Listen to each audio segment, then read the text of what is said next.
A very good evening, everyone. My name's George Zielinski from Grow Myself. Welcome to NLP Talk Live. For the next 20 minutes, I'm going to be joined by the incredible Jodi who's going to be talking to us about all things NLP. I'm a NLP trainer, clinical hypnotherapist and coach. I'm going to be running some great NLP training courses in a few weeks' time. And over the next couple of weeks, I'm going to be joined with people by awesome people, just like Jodi, who's going to be telling us all about their NLP journeys. But tonight is all about Jodi. So get comfortable for the next 20 minutes. Get your questions coming in for Jodi. I'll be keeping an eye on the chat box as well. But Jodi, a very, very warm welcome to you. How are you doing? I'm fab. Thank you so much for having me. I'm super excited. Awesome. Good to have you. Good to have you. So Jodi, ironically, this is the first time of us meeting, right? Which is really ironic because we do live in the same tiny little village. Right, small world. It's a small world. Small world, and even smaller when we live in virtual times like this. But hey ho, great to finally meet you, and great to talk to you.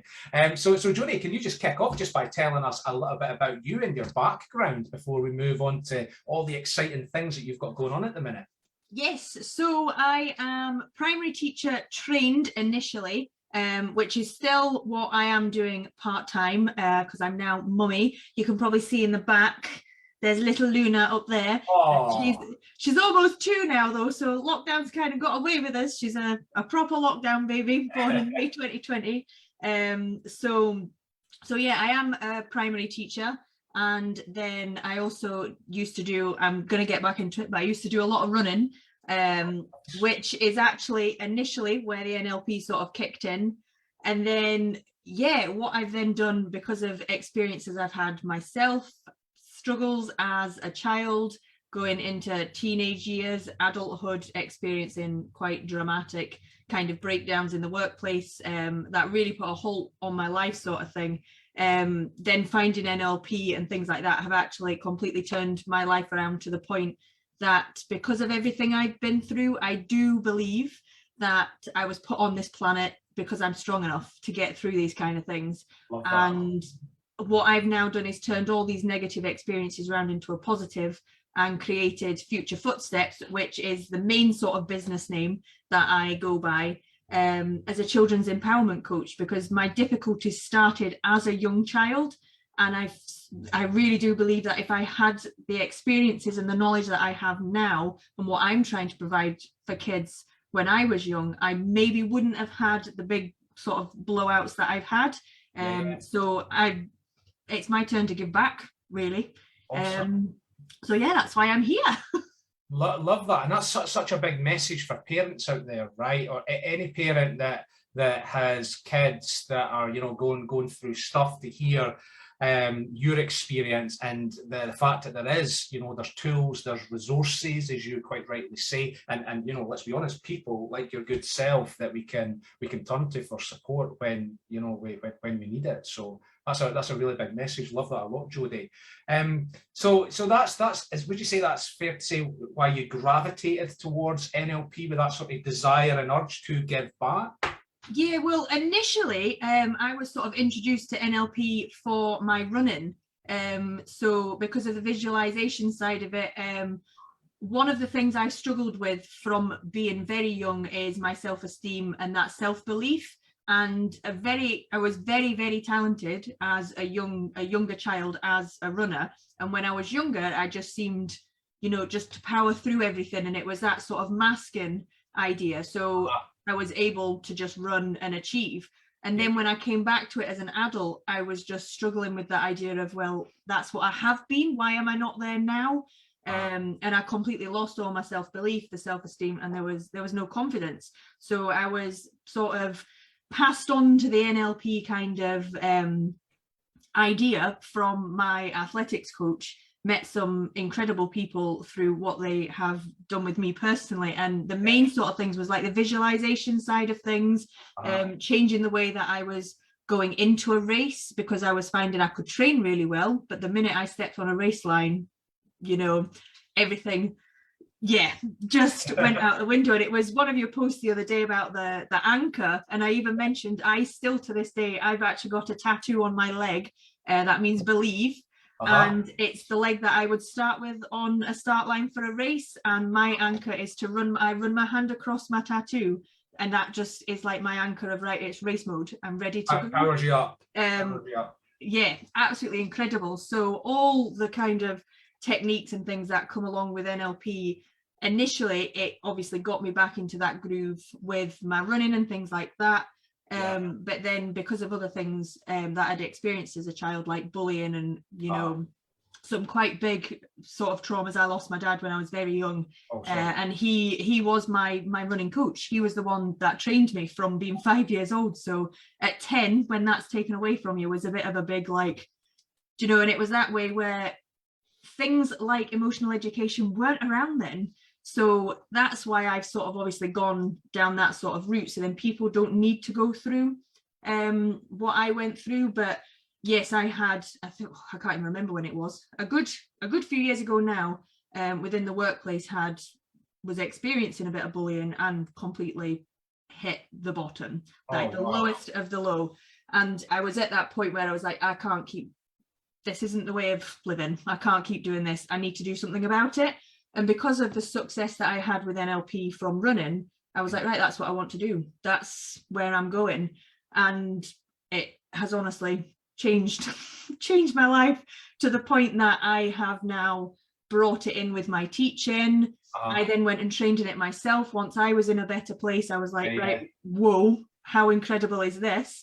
And you'll know yourself, it's not a confusing science or anything like that. Science, it's so straightforward, and when you read it and learn about it and you train in it, you just think, why is everybody not doing this?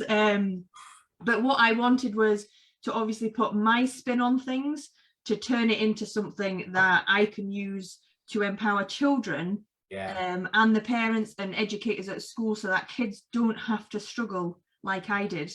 I can help them build like their emotional toolkits, so then they're able to self-regulate, because that's what I was lacking. I have never had that sort of help to actually regulate my emotions, let alone understand what they mean. So yeah, I've pulled all of this together, and that's where these little lovable guys down here come into it. Guys. Yes, these will need to be mentioned, which has brought about the Future Footsteps philosophy, which is all run by these guys, these monsters. Awesome.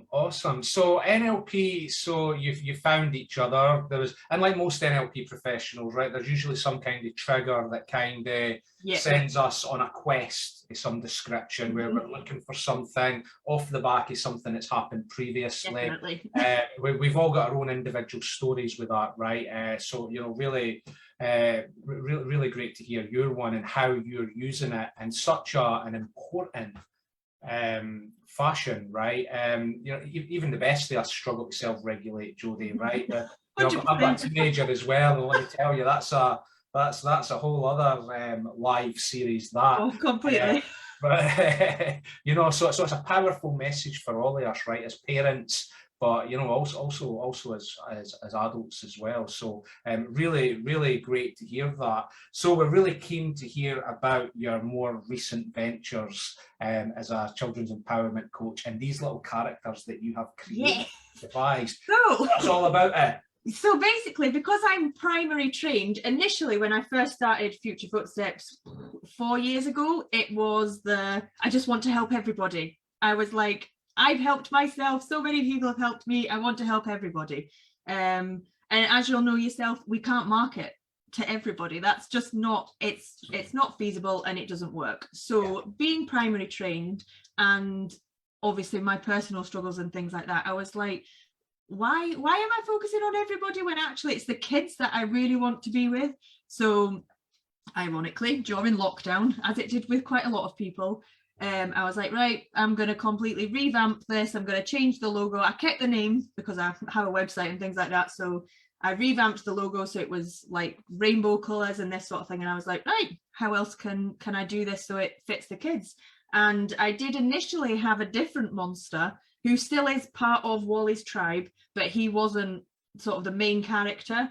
And then when Luna was very, very little, she must have only been a couple of months old, I started writing because writing's one of those things I did as part of my own recovery journey. I actually started writing again about my running experiences and what I've achieved to bring back that self-confidence and that, do you know what, actually I have done something. So it's always been something that I enjoy. So I started writing a growth mindset story to help children, because we were all stuck inside. It was that initial idea of when they go back to school, they're going to be faced with all these challenges of trying new things, getting out their comfort zone. They've been sort of stuck inside in their own little, like Wally lives in a cave, so his idea is he's stuck inside his cave. So it was a story to really bring back that idea of being brave. So I will show you. Here it is. Here is little Wally, just like you can see him behind here. So obviously he's got his cape on the front, and it is when Wally gets brave. So it's sort of teaching children that, do you know what, you can make mistakes and it's totally fine. That is a part of learning. Yeah. So the whole, when Wally sort of, that idea has come from, you know, we call our kids little monsters. Or I've got a character who's called Menace. That was my very first monster, because you say, oh, they're a little menace. So that's where he kind of came from. But Wally, it was that idea of worry and the anxiety of, I need to step out of my cave, I'm going to have to go back to school. And that's where the idea for the story sort of came from. So like while Luna was napping, I had my phone out, you know, nothing professional, typing it on like my Samsung phone and things like that. The whole getting published sort of story is a very long one, so I'll not go into all that. But I am an author, and I can call myself that. I need to get some reaction, some clapping hand reaction for that. Like, so I am now a published author. And you know what? This sounds really daft, but the one thing that I just wanted was an ISBN number and a barcode. Oh. I've made it. I've got my ISBN number. Whatever floats your boat, right? Exactly. So yeah, so the first story is like a confidence story. And again, I just had a tablet and I do all my illustrations myself. So all that sort of has come together with my incredible publisher that I have. But even through my stories, like I have grown, like my illustrations have grown, the way it's been written has grown, and all those like NLP sort of the messages that really underline NLP are all within these stories, because you'll know yourself, we use metaphors constantly when we're working with people. That's what it is. The idea of these monsters is, if we sit kids down and start saying, your feelings this, your feelings that, and talk to them about their feelings, quite often it's too overwhelming and they can't cope. Sure. Whereas by teaching through monsters who experience the same kind of things, it's relatable for them, and they can sort of say, oh, well, I've done that as well. Like Wally's done something similar to me, but you're not pinning it on them. So it's so much easier to get that conversation sort of out of them. And then this then led on to a Facebook group that I didn't have initially. When the book was written, I didn't have a Facebook group. But now through connections that I have made from my publisher and things, I now have Wally's World on Facebook, which is a supportive community where I'm always coming in with different activities you can do at home, just a bit of banter, having a bit of a chat about random things. Obviously all the exclusive information about the books and things like that. And then one of the really big things that came from that group was the idea that children were struggling with anger. So we then ended up with book 2, the sequel. So when Wally gets angry. So this is where this other guy comes in. This is George. So George is the original angry monster. And in this book, George teaches Wally what anger sort of is, why he's feeling it, how to recognize that it's starting, and then it offers techniques. Like, you'll know grounding yourself as an incredible technique. So you'll recognize, if I find the illustration, you'll recognize the technique straight off. So grounding is the technique that I have actually used within this story. So we have like the 5 things you can see, 4 things you can hear, and all that kind of jazz. So there's techniques within these stories, so they become much more than just let's sit down and read it. They're a real sort of experiential, a social story. Yeah. So Wally's world has developed into this huge kind of, it is a world. It's incredible. It but sounds like a huge part of your life. It is. And you know, there's so much more to it. Like the books are obviously sort of like a starting point, but then there's other things that I have sort of brought into things as well, because I have the NLP background. I've done mindfulness training, hypnotherapy as well, all that kind of stuff. I have created resources that go with these sort of stories as well. So there's just so much that has just happened in such a short space of time. But it's all about, because I just don't want children to struggle like I did. And I just think, even as, you know, because it's sort of aimed at your primary school children. I mean, I already start this with Luna. Luna's she's just coming up for 2. She'll be 2 in May, and she already knows the characters. She can do facial expressions of the different monsters. She knows when she's angry, she needs to lie down, because that's one thing George does in the story. And it's I like George. It is mainly aimed, he's everybody's favourite. He is very lovable. But it's like he's got more hair than this George, mind you, but probably, look, he's nice and fluffy. But yeah, so it has just grown into this incredible sort of world of all these different things. And the idea behind it is, with each character, they'll all get, so he's got a cape that's removable.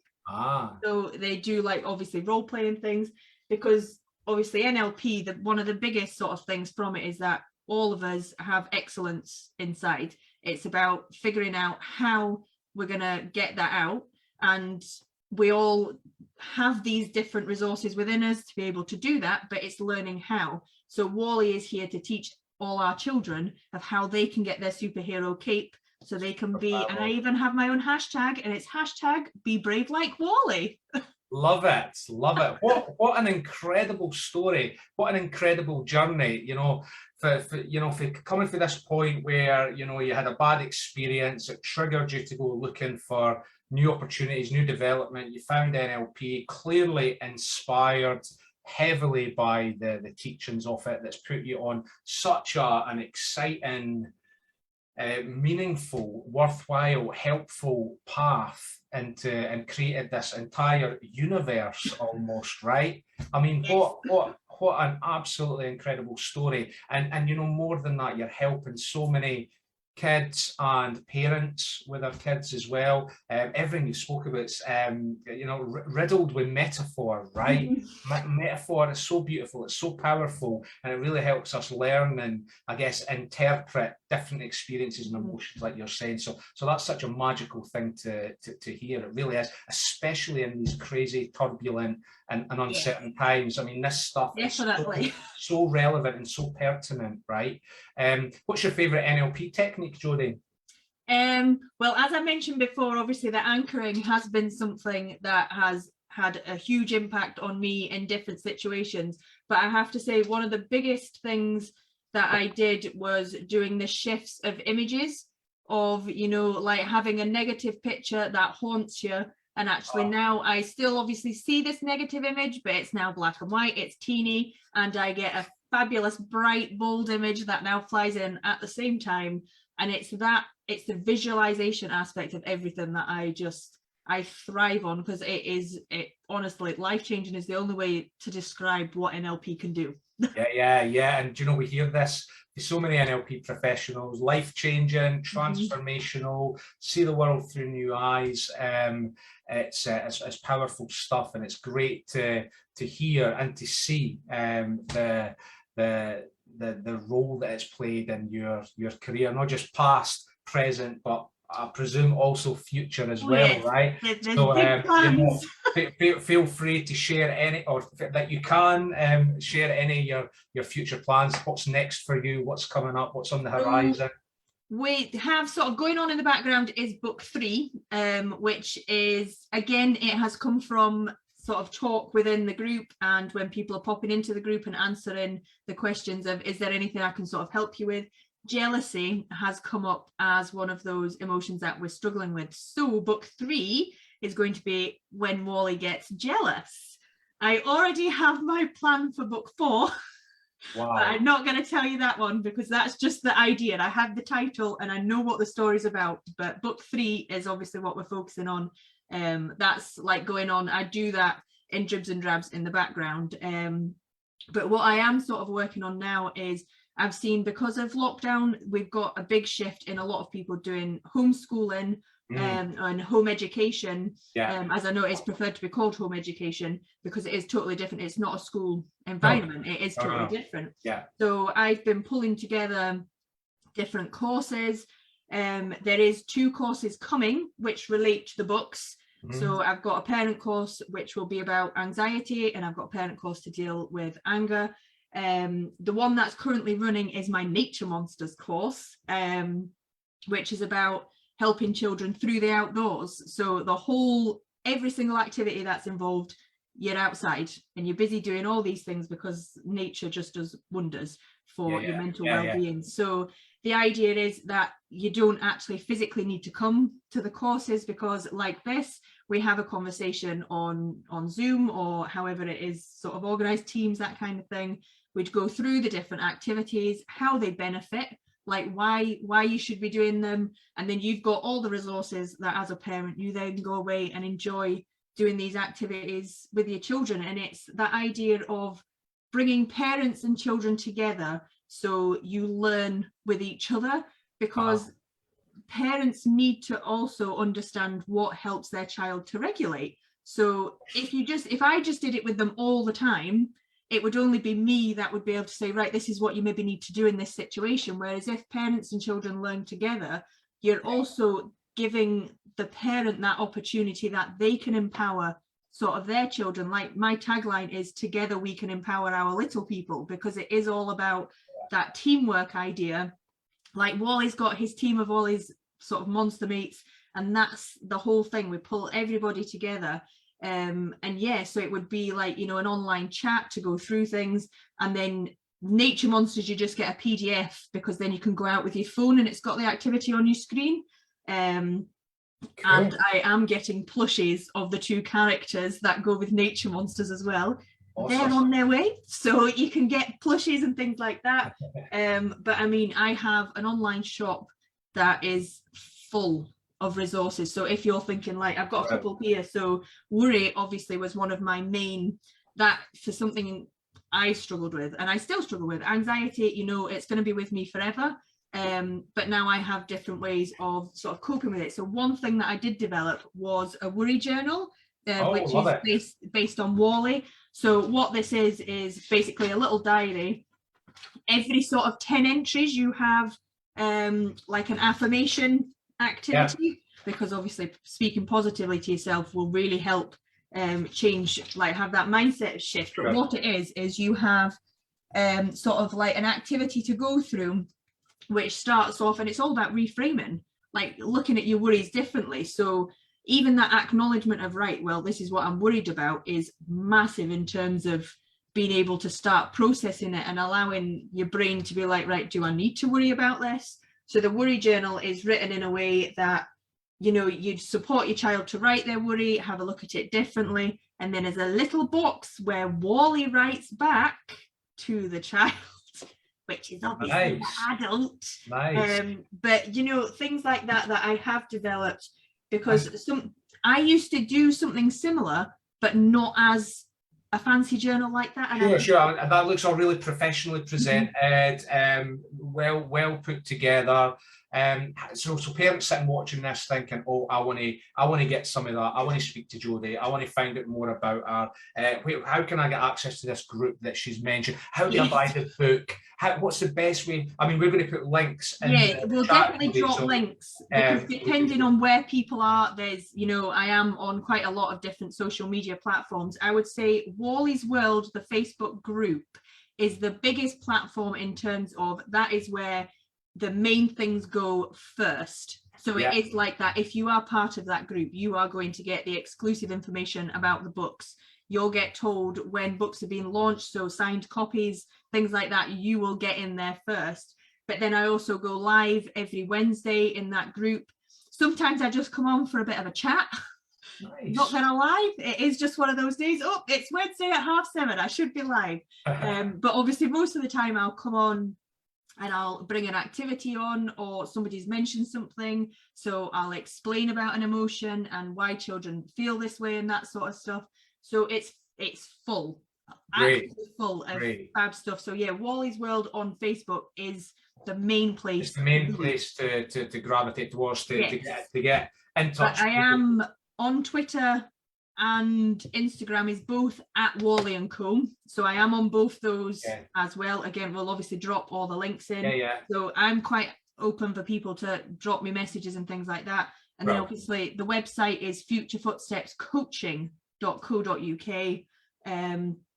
Tons of things on there as well. You'll find my Parents Hub, which has all the information about the courses which are currently running. Educators Hub has just been launched, but the big dream is to eventually be running things in schools. So I have started to add and drip feed things on there. And then there's contact buttons and there's access to the shop. And the shop as well, the shop where you can get all your Wally merch and everything. Love it. Well, listen, Jodi, that's us just approaching our time together this evening. Is there anything else that you'd like to add or to share with the viewers on social media? Just that even if you are the parent or you're sitting at home here thinking, okay, well, I'm not a child, but this is all making sense, reach out. I'm not here just to sit here and be like, I need everybody needs to come and speak to me, because like you said earlier, you know, this is about bringing NLP sort of professionals together and showing that from all walks of life, NLP can literally change anybody's life for the better. So if you're sitting here and you're thinking, but I'm not a parent, I don't have kids, but you still need help, reach out. Like, even I've got contacts, you've got contacts, like we can put people in touch with different people. And it's the whole idea of community. Do you know, we're all here for the same reason. So many of us have been through these challenging sort of situations. And as a parent now myself, I know I wouldn't want Luna to have to go through some of the things that I went through. I'm not going to be sugarcoat her, and she's not going to be wrapped up in cotton wool, but what I can do is prepare her. I can give her strategies, and that's what I'm here to do now. This is what I was put on this planet to do, was to have these little monsters spreading this word of, we can empower and get our superheroes out there, no matter who we are. Virtual Randy Apollo's coming for that point there as well. love that. I love to hear people that's got a strong sense of purpose. You know, you've got it, you've found it, you're on a mission. 100% on a mission. So great to hear. We'll get all the links that you've mentioned into the chat box as well for people to access. If anything that Jodi has spoken about has resonated with you, do the right thing, get in touch, speak to her. I'm sure you'll welcome people for conversations with open arms, as will Worley and George, right? So reach out, get in touch. Jodi, listen, it's been an absolute delight, an absolute pleasure speaking to you this evening. Thank you so much for taking the time to come on and have a chat about all things NLP. It's been great hearing from you, and do keep in touch, and hopefully we'll bump into each other in our village. Maybe walking the dogs when we're hoping nobody else is around. But you know, it's so ironic, but I look forward to chatting with you again, Jodi. So thanks very much. Stay safe. Thank you for having me. Take care. Thank you.